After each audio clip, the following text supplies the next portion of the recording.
जय हिंद। स्वागत है आप सबका आपके अपने YouTube channel fundamental classes Bareilly में और मैं आपका सुशील सर। लास्ट के क्लास में हमने बात की थी सेंटेंस के बारे में और सेंटेंस में मैंने आपको दो प्रकार के सेंटेंस बता दिए थे। पहला बताया था असर्टिव सेंटेंस और दूसरा बताया था इंटेरोगेटिव सेंटेंस। अगर आपने उस वीडियो को नहीं देखा है तो जा करके देखिए। और उसके आगे आज हम बात करेंगे इसके बचे हुए इम्परेटिव सेंटेंस की, एक्सक्लेमेटरी सेंटेंस की और ऑप्टेटिव सेंटेंस की। ठीक है, तो आगे बढ़ने से पहले मैं पीछे की क्लास पे थोड़ा सा फोकस डालता हूं कि हमारे जो असर्टिव सेंटेंस की अगर हम बात करें तो असर्टिव सेंटेंस को भी हमने दो पार्ट्स में डिवाइड किया था बच्चा, आपको ध्यान होगा। और वो दो पार्ट्स थे अफर्मेटिव और निगेटिव। ध्यान देना, अफर्मेटिव और निगेटिव, है ना। कभी भी सेंटेंस की श्रेणी में हमारा अफर्मेटिव निगेटिव नहीं आता है। अफर्मेटिव और negative are part of assertive sentence. ठीक है, इसमें मैंने आपको बताया था कि इसमें कार्य का, घटनाओं के, तथ्यों का होना पाया जाता है और निगेटिव में इनका होना नहीं पाया जाता है। सेकंड हमने बात की थी इंटरोगेटिव सेंटेंस की, और इंटरोगेटिव सेंटेंस में हमने बात की थी ये भी हमारे दो प्रकार के होते हैं। पहला होता है इंटेरोगेटिव फर्स्ट टाइप, जिसको हम बोलते हैं यस नो टाइप, है ना। और दूसरे होते हैं WH फैमिली, राइट। हिंदी में हमने आपको समझाया था कि ऐसे वाक्य जो क्या से प्रारंभ होते हैं और जिनका उत्तर हम हाँ या ना में दे सकते हैं, तो वो हमारे सभी कहलाते हैं फर्स्ट टाइप यानी यस नो टाइप। और ऐसे वाक्य जिनके मध्य में यानी बीच में प्रश्नसूचक शब्द जैसे क्या, क्यों, कब, कैसे आदि आते हैं, ठीक है, और जिनका आंसर हम डायरेक्टली यस और नो में नहीं दे पाते हैं, तो उस प्रकार के सभी सेंटेंस हमारे कहलाते हैं इंट्रोगेटिव सेकंड या फिर WH फैमिली के। ठीक है, और आज हम बच्चा बात करेंगे किसकी, इंपरेटिव सेंटेंस की। किसकी बात करेंगे, इंपरेटिव।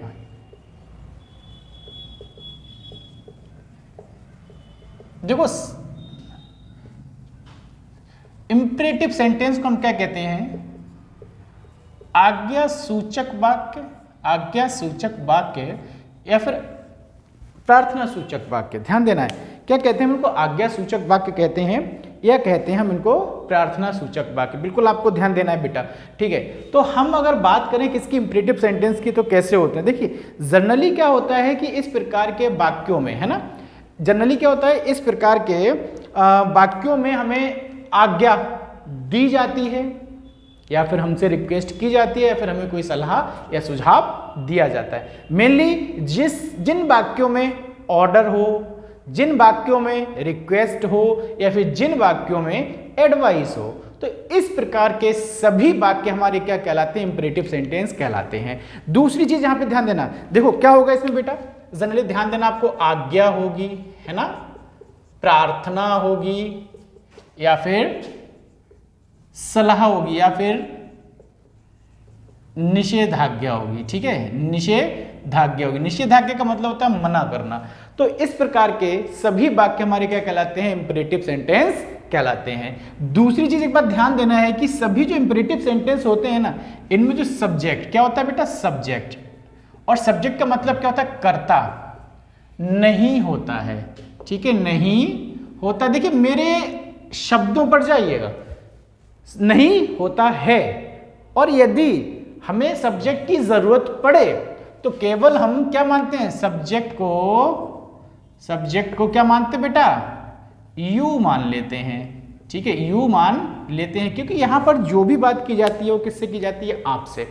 अगर ऑर्डर दिया जाएगा तो आपको दिया जाएगा, रिक्वेस्ट की जाएगी तो आपसे की जाएगी, और सलाह दी जाएगी तो आपको दी जाएगी। ध्यान देना है, सब्जेक्ट इसमें नहीं होता है, अगर बाई चांस जरूरत पड़ती है तो वहां पर हम यूज करते हैं यू का। ठीक है, अब मैं बात करता हूं, सपोज मान लो कि कोई हमारे पास सेंटेंस है। देखिए कोई हमारे पास इंपरेटिव के सेंटेंस हैं कि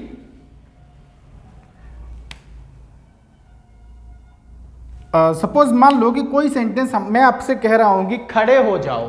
क्या कह रहा हूं मैं आपसे, स्टैंड अप। क्या कह रहा हूं बेटा, स्टैंड अप, है ना।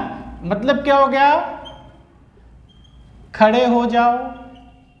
खड़े हो जाओ मीन्स क्या है, आज्ञा दी जा रही है। क्या दी जा रही है, आज्ञा या फिर ऑर्डर दिया जा रहा है। ठीक है, ध्यान दो, खड़े हो जाओ आज्ञा फिर या ऑर्डर दिया जा रहा है। ठीक है, अब हम दूसरा सेंटेंस लेते हैं जैसे कि हेल्प द नीडी। ठीक है, हेल्प द नीडी, जैसे क्या होता है बेटा, जरूरत,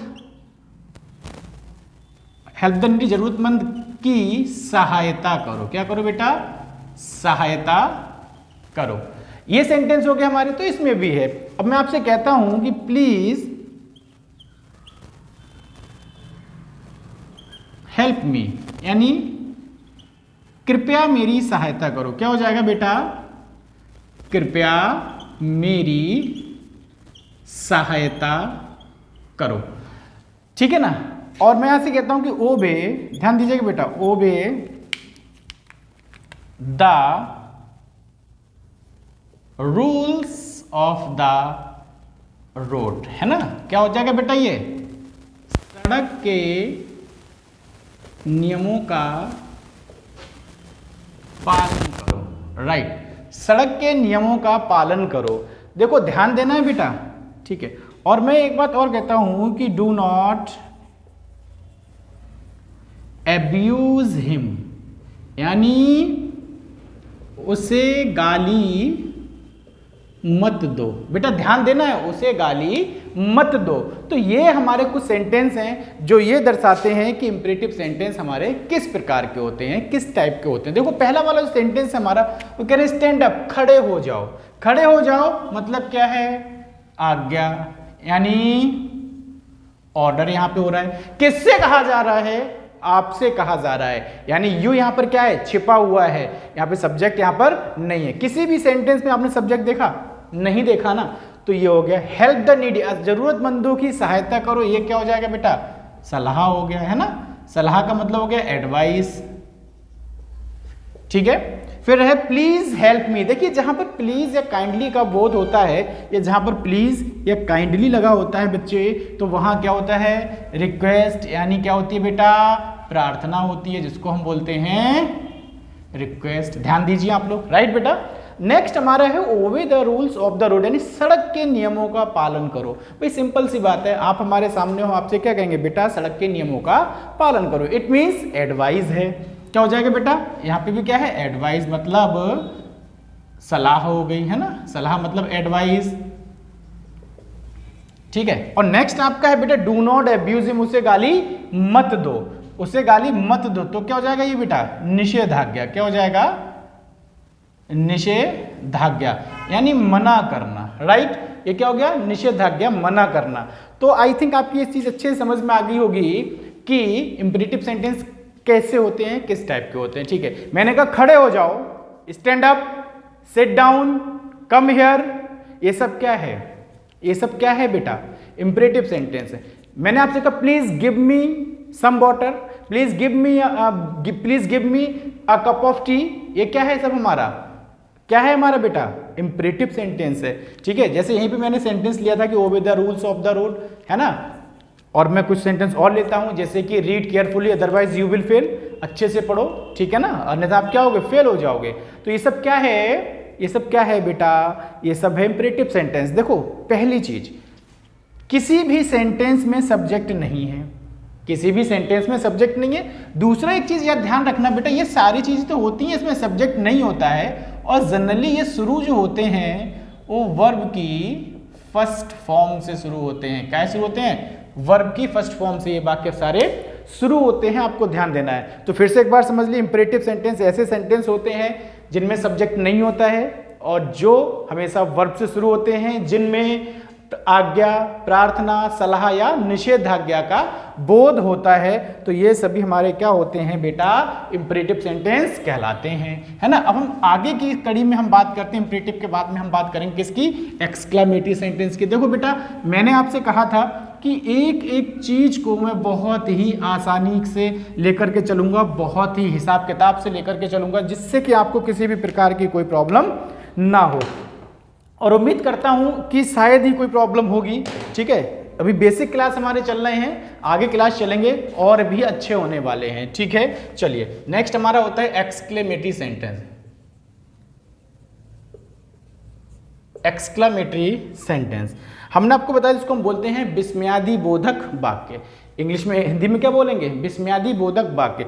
अब मैं इसकी बात बताऊं सेंटेंस कैसे होते हैं। देखो इनमें अभी बताऊंगा मैं, सबसे पहले एक बात समझ लो क्या होता है कि इस प्रकार के वाक्यों में अचानक से उत्पन्न होने वाले हैं, यानी अचानक से हृदय में उत्पन्न होने वाला दुख, प्रसन्नता, खुशी, ठीक है, या पछतावा, ये सब होता है।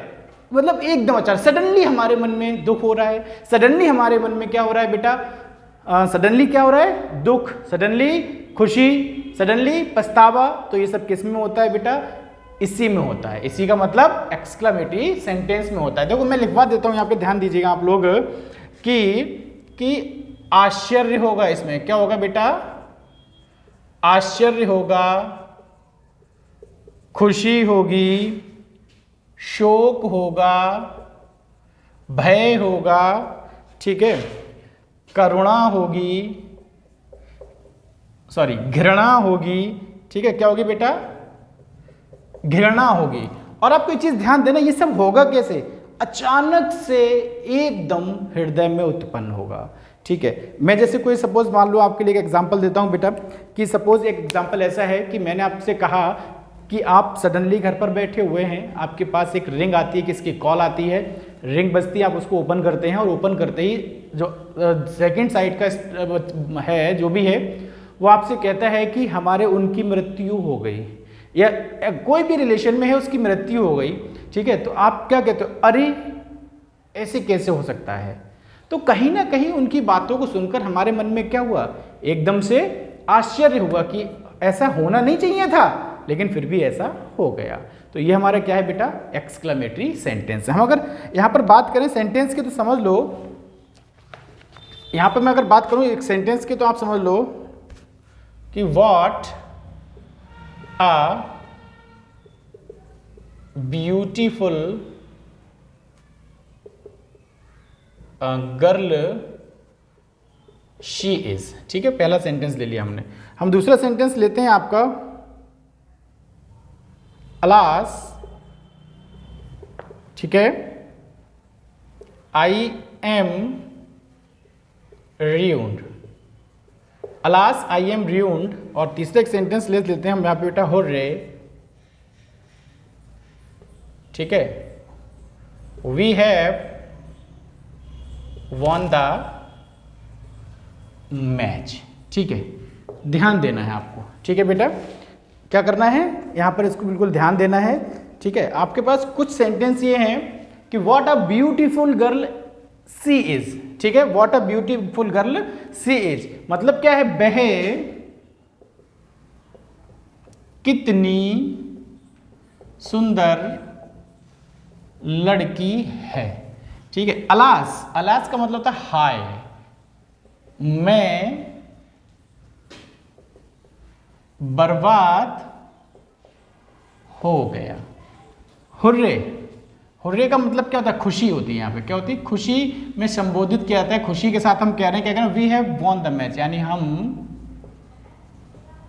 मैच जीत गए, हम मैच जीत गए। तो ये सब हमारे सेंटेंस क्या है बेटा, एक्सक्लेमेटरी सेंटेंस हैं। कौन से एक्सक्लेमेटरी सेंटेंस है, मैं आपको एक चीज बताऊं यहाँ पे, सपोज मान लो कि what a beautiful girl she is, भाई कितनी सुंदर लड़की। आप कॉलेज जा रहे हो, you are always college student, तो आप कॉलेज जा रहे हो और आपके कॉलेज में कोई नई लड़की आती है, सुंदर भी हो, तो आपके मन में कैसा आता है, एकदम अपने साथ वाला वाओ व्हाट अ ब्यूटीफुल या हाउ ब्यूटीफुल, है ना। तो ये शब्द अगर आ जाते हैं तो क्या हो जाता है, हमें एक प्रकार का आश्चर्य होता है कि हमें ऐसा नहीं होना चाहिए, लेकिन हम फिर भी ऐसे इंसान को देख रहे हैं, ठीक है। तो ये हमारा क्या हो गया, हमारा एक्सक्लेमेटरी सेंटेंस। देखो ध्यान देना है, एक चीज और ध्यान दीजिएगा कि एक्सक्लेमेटरी सेंटेंस में जैसे अलास, ठीक है, हुर्रे,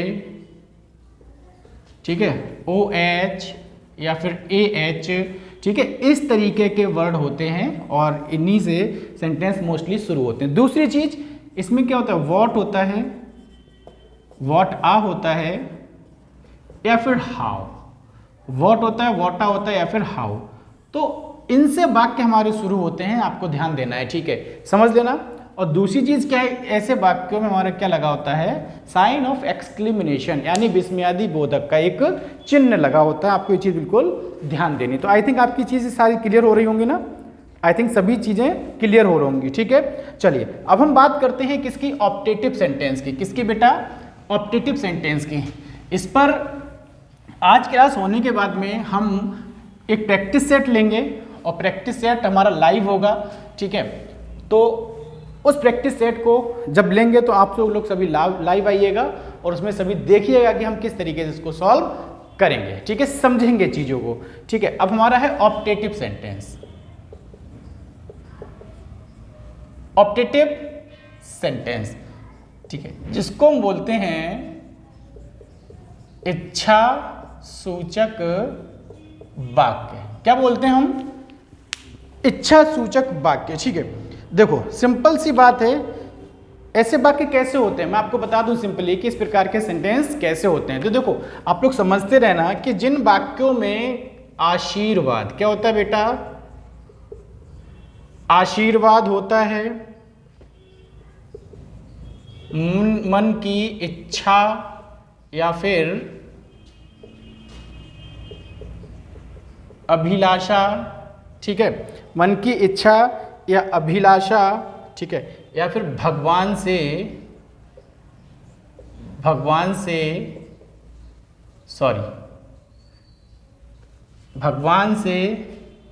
प्रार्थना, ठीक है, या फिर इसमें एक चीज और भी होती है, श्राप। क्या होता है बेटा? श्राप का भी बोध होता है ना। तो देखो समझो मैंने क्या कहा कि ऐसे सेंटेंस जिनमें मन की इच्छा या अभिलाषा का बोध हो, भगवान से प्रार्थना का बोध हो, किसी भी श्राप के बारे में कहा गया हो या फिर आशीर्वाद की बात हो, तो इस तरीके के सभी वाक्य हमारे क्या कहलाते हैं? इस तरीके के सभी वाक्य हमारे क्या कहलाते हैं बेटा? ऑप्टेटिव सेंटेंस कहलाते हैं। आई थिंक सब चीज क्लियर हो रही होगी। जैसे सपोज मान लो कि हम आपसे क्वेश्चन लेते हैं कि ईश्वर करे, ठीक है, ध्यान देना बेटा, क्या करे कि ईश्वर करे आप दीर्घायु हो, ईश्वर करे आप दीर्घायु हो, ठीक है। साइन इसमें भी वही लगा होगा जो एक्सक्लेमेटरी सेंटेंस में साइन लगा होता है, ठीक है, यानी साइन ऑफ एक्सक्लेमेशन, ठीक है। इसको हम कहेंगे बेटा कि ईश्वर करे आप दीर्घायु, यानी मे यू लिव लॉन्ग, ठीक है। बेटा एक चीज ध्यान देना, बिल्कुल मैं यहां पे कुछ बताने वाला हूं आपको, ठीक है, यहां पर मैं आपको कुछ बताने वाला हूं कि हमें किस तरीके से इसको करना है, राइट। देखो ध्यान देना कि लास्ट में हमारा क्वेश्चन, हमारा जो साइन है वो तो होगा ही होगा, लेकिन मोस्टली ये जो सेंटेंस होते हैं वो काय शुरू होते हैं? मे से शुरू होते हैं, ठीक है, मे से शुरू होते हैं, आप ध्यान दीजिए, ठीक है। फिर नेक्स्ट हम ले सकते हैं कि हमारा